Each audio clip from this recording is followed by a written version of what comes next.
Now, there's no way to really sugarcoat this. It very much looks like Liverpool's season has just been ended. After that midweek defeat to Atalanta in the Europa League, everyone's minds were all about focusing on that Premier League title challenge, and could Liverpool end the season with the last trophy really that looks available to them, because of that defeat to Atalanta was so heavy, and it looks like they may be out the Europa League. But unfortunately, what we've seen is a 1-0 defeat to Crystal Palace that puts Liverpool in an awful situation in the title race. They now need slip-ups from both Manchester City and Arsenal to have any chance of going on to lift the title. And to be honest, with the way those two teams are playing, doesn't look likely to happen. And you also say about Liverpool, the way they're playing, even if there were slip-ups, it doesn't look like they would take advantage of them, because they were so poor again for the second time in a week at Anfield. And I think one of the stories of this game, and also the story of the week in general, it's going to be talk about missed chances. Obviously Liverpool goalless in both games and generated a lot of opportunities, and in fact the XG here was 2.87, which is the highest any team has generated in a Premier League match without scoring since 2012. So it shows you that the opportunities were really there. But for me, it goes a little bit deeper than that, if I'm honest. I think that yes, the missed opportunities are a problem and something that Liverpool really have to think about going forward. The finishing has let them down massively. But I almost think that if they'd finished the chances in both games, yes, they could have come through them and won them, but it would have almost been papering over the cracks, because what I've seen in both games, and I saw it again today, was a lack of compactness really at times. Liverpool too easy to play through, the gaps too big, the space is too easy for Palace to play into, and for that reason they generate a decent amount of XG themselves and opportunities. They could have won more handily if they'd finished their own chances as well. So, and I think we know that was the case against Atalanta, that they got more XG than Liverpool. So for me, it's a case that it's not just that Liverpool didn't take the chances and they had an off day and one went in off a player's backside. It's not like the Manchester United game that they came up against at Old Trafford. Very different to that. I think Liverpool have played really poorly across the park in both games really, and as I say, that lack of compactness is there, and that's been a huge issue. Too easy for the opposition to play through them and get opportunities, and then obviously the lack of composure and coolness in the key moments in terms of taking their own opportunities, and that is absolutely a recipe for disaster, and has left Liverpool on the brink of ending the season with just the League Cup, which obviously winning a trophy is massive, and Jurgen Klopp is signing off with at least one trophy this season. But when there was talk of a quadruple a few weeks ago, then that has to go down as very, very disappointing not to pick up at least one more trophy. And as I say, looks very, very unlikely at the moment. And I think one of the reasons for that lack of compactness, I tweeted this opinion at full time, and people are a little bit emotional and so maybe didn't agree and they wanted to put it all on the finishing. But I do genuinely believe that we're seeing a little bit the toll, the true toll of the injuries that Liverpool had early in the season. They did so well to get through that difficult period, and you'd almost think, look at the squad today, look at the bench, they've got all the players back, what's the excuse? But I thought what you saw in the performance, and the fact I've spoken about the compactness and the gaps being too big, was almost a combination really of sort of, you've got a few players who have played too much football in the period when all the teammates were out, so they're absolutely knackered at this point of the season. And then also the ones who've come back, they've got no rhythm, they're not in the team sort of situation, they've not been around that for a while, so they're not absolutely sharp. The sharpness isn't there, and also the sort of understanding in between the players isn't there as well. So I think that's a big part of the reason that it kind of just looked a mess out there really. Like I say, that combination of no rhythm and players who were just tired makes it really, really difficult for you to play your best football, and Liverpool absolutely didn't. I mean, I've got Palace's XG here, 1.87, so like I say, Liverpool generated a lot themselves, and maybe they could have papered over the cracks by scoring a few of those, but as I say, it would have been that. I thought Palace played through Liverpool too easily, and the big worry there is as well that Palace in the past have been really set up well to counter and get results at big places like this, but I think they hadn't had an away win since they beat Burnley in November, so that shows you that as good as Palace were and how brilliantly they were set up, and they've got some real talent in the team, don't get me wrong, it shouldn't have been so easy for them to impose themselves on the game in the way they did. But Liverpool allowed it, as I say, because of those mixture of issues, and yes, it would have been great if they could have papered over it with the finishing, and maybe that's something to think about going into this summer. Actually, do they need more killers in that front line, particularly as it looks like Mohamed Salah, is he losing that little bit of killing streak at the moment? He doesn't quite look there in terms of that, does he? And obviously his contract situation is a delicate one, so maybe that's something Liverpool need to really look at going into next season. But I think from today, you've just got to look at the consequences of it today in terms of it's really the title race looks to be over for Liverpool unless they get a little bit of a miracle going in their favour, but even then, could they make the most of it? And now they go to Atalanta desperately needing an early goal to give themselves any chance of a comeback in that one, but again, away from home, and with the Liverpool performances that we've seen even here at Anfield, then it's a real worry. I can't really see them turning that tie around, which is a really disappointing ending to the season, a disappointing ending to Jurgen Klopp's reign looks to await us. And I think there's maybe going to be questions over the summer and when Liverpool get a new man in terms of, if there's one regret about the Jurgen Klopp era, was it the fact that a lot of seasons have been derailed by injuries? Is that a feature of the style of play, the aggressiveness in the play and the heavy pressing?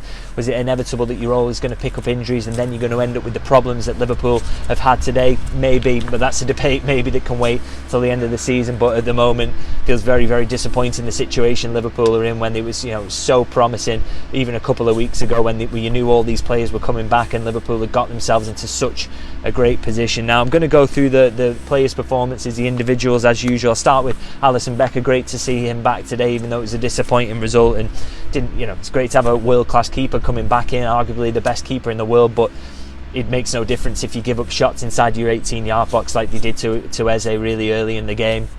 Just an easy finish for him. Keeper's got no chance. I mean, he does make 3 saves in the match, and one of them is at the Anfield Road end, a brilliant save actually from Mateta from really close range. It should have been a goal. Palace should have won more easily, to be honest, but a great save from Alisson. Just shows you his quality really, and good to have him back, as I say, but again, just so disappointing in other aspects today. Now, moving to the defence, and Conor Bradley, I thought it was okay in terms of a defensive sense. Okay is probably the best you can put it. 2 out of 4 ground duels won. Usually does a little bit better on that front. But I thought the attacking side of his game has really dried up recently. I mean, 0 chances created, 68% passing accuracy. He, as much as anyone, maybe he's kind of struggling with the intensity. It's his first real Premier League season, and he's played more football than he may be expected to play in a short period of time with Trent being out. Did really, really well. I think maybe it's got a little bit on top of him because, like I say, not a great performance today, and I think did okay in terms of his ground duels, but I thought Eze sort of, he looked a really class player up against Bradley today, and I mean, he's going to make some players look silly, but I thought he made it really, really difficult for him at times, even though Bradley sort of won the odd battle, and a shame really to see Bradley go off, forced off with an injury. It looks like an ankle injury.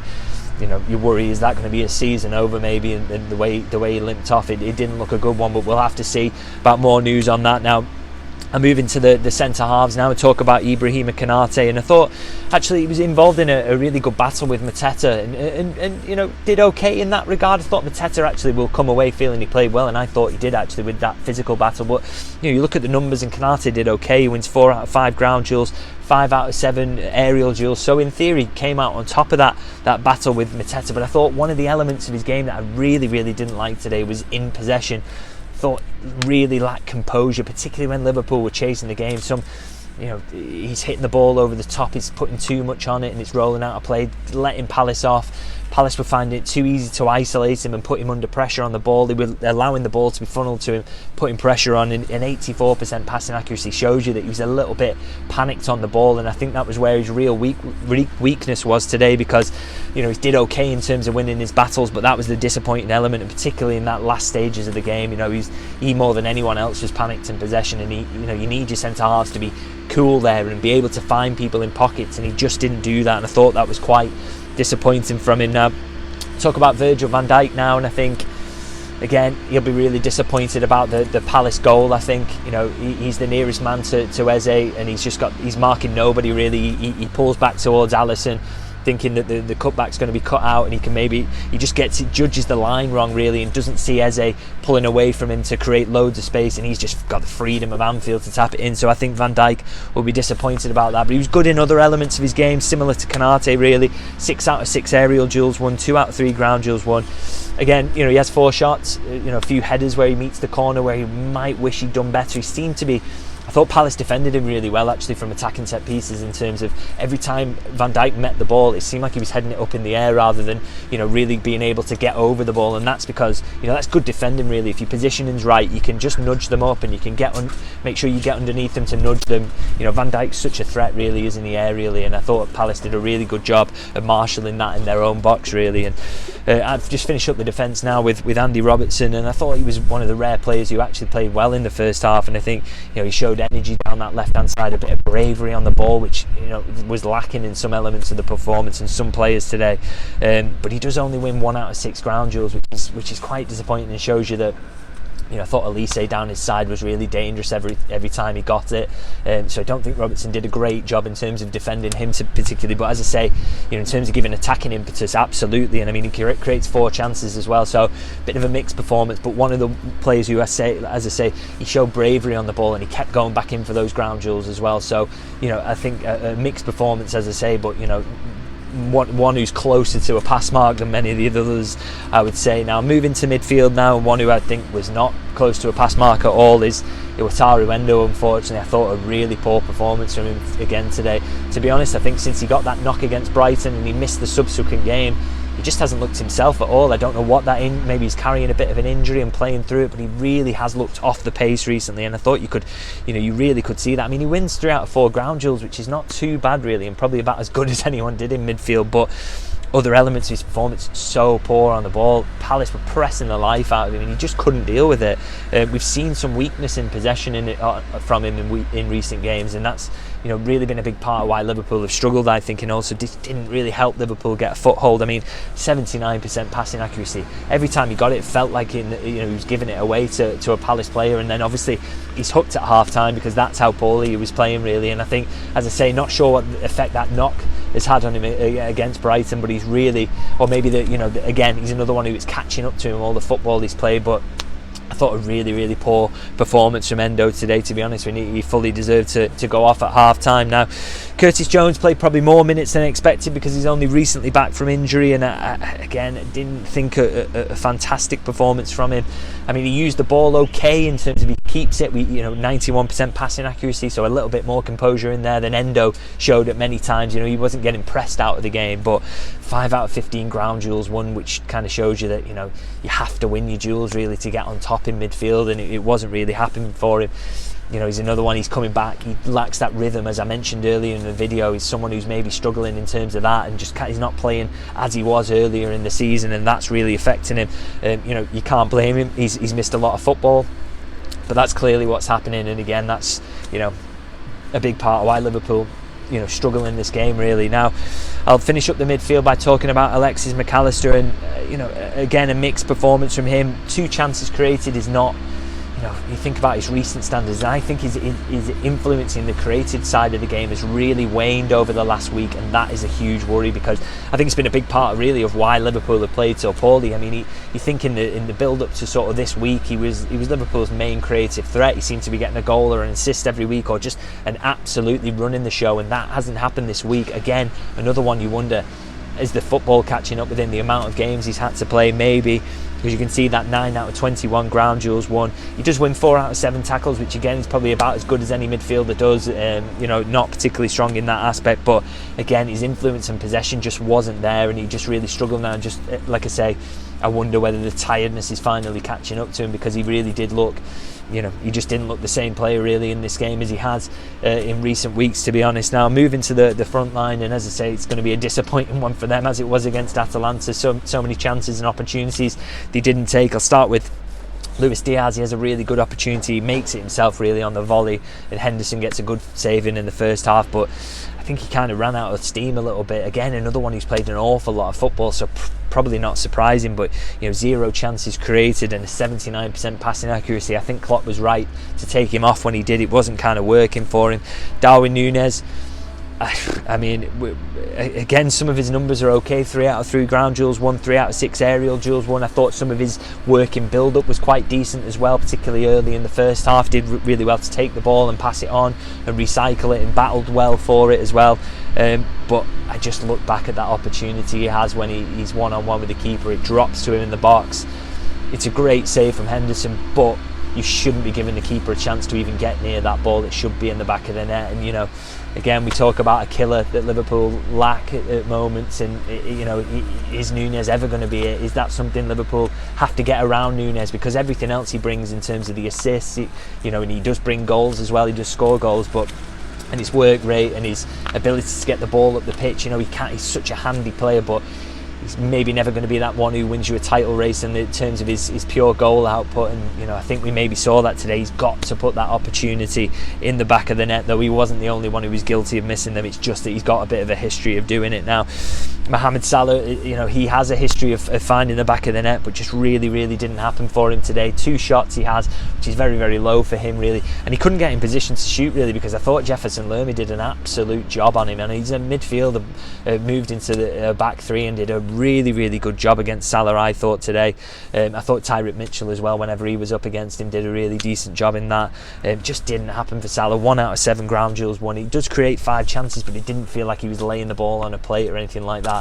Those are just efforts at a goal really, and I think you can look at the statistics sometimes and they are helpful in guiding you, but I think it's quite clear really that Mohamed Salah didn't have a good game, even though it's 5 chances created in his statistics. You can see he just didn't play well, and he's lacked a bit of form really, hasn't he, since his injury. I mean, he scored a few goals since then and still just not looked the same player, and you do wonder whether that's going to have an influence in terms of that decision around his contract coming into this summer, because there is a decision there to make. Liverpool either have to sell, don't they, or they're going to let him go for free a year down the line, or sign him up for another one. So it's a difficult decision to make, but I think his performances recently, are we seeing some signs of decline from a player who's been absolutely marvellous for Liverpool down the years? Perhaps that's something for Michael Edwards and Richard Hughes to really weigh up, isn't it? Now, talk about the substitutes, because they did play a lot of football, quite a lot of them. Szoboszlai, 3 out of 5 ground duels won, which is decent for him. He can have a weakness on that side of the game sometimes, but didn't really show that. 3 chances created, but still think he didn't kind of help Liverpool in terms of penning Palace in. I think it was sometimes too easy for him to be. He was too wasteful sometimes in possession. Poor touches in positions where it gave Palace encouragement to come out and press the ball, or a little bit rushed at times whenever he had it. So again, he lays on those chances, but I didn't think an unbelievable performance from him when he came on, to be honest. And I think he's another one. Played a decent amount of football this season, hasn't he? Not really used to Premier League intensity. Are we seeing the consequences of that in his performances? Obviously not in the starting 11 today. Comes on not particularly fantastic when he does do. It's it's a question there in terms of, has he got through too much football this season? And the one who sort of backs up my theory about players being out of rhythm is Trent Alexander-Arnold. Again, he looked rushed when he came on the ball. A couple of really nice passes. We know he's got that quality there, but 60% passing accuracy is really poor, isn't it? Even when you're trying things and you're putting crosses in the box, as Trent was, still think that is incredibly low and shows that he really wasn't fit enough to come into this one, or sharp enough. He was forced in earlier than Liverpool would have liked because of that Conor Bradley injury, and it just didn't kind of work out for him really, unfortunately. Now a couple more subs to get through. Thought Cody Gakpo was decent when he came on. I thought he was decent against Atalanta, one of the few Liverpool players who was actually, and he comes on here, creates 2 chances, 3 out of 3 dribbles completed, 4 out of 5 ground duels, so did quite well. It's a shame that he's kind of come into form when everybody else around him in the attacking third has sort of fallen off a cliff, but I thought a decent step forward again for him today.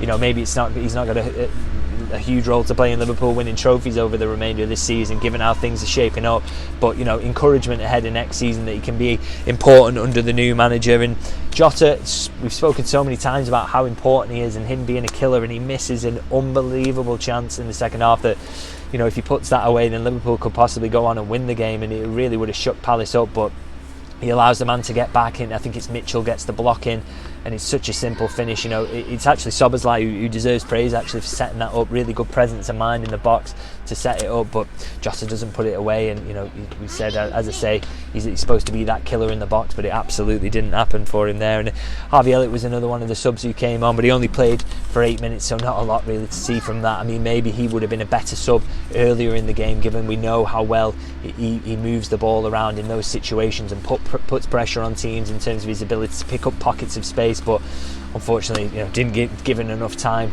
today to really make an impact, and that's resulted in Liverpool going down to a 1-0 defeat. So that's my summary of a really disappointing game, a disappointing afternoon at Anfield. Let me know in the comments, as usual, what you thought about the performance and how disappointed you are. Is the title gone? I have to admit, I think it probably is. And have the Reds got any chance of coming back in the Europa League? It's tough to see, but they need to do that now really to salvage the season from here, because as I say, this is a devastating result for them and a real real disappointment. There's no hiding away from that now.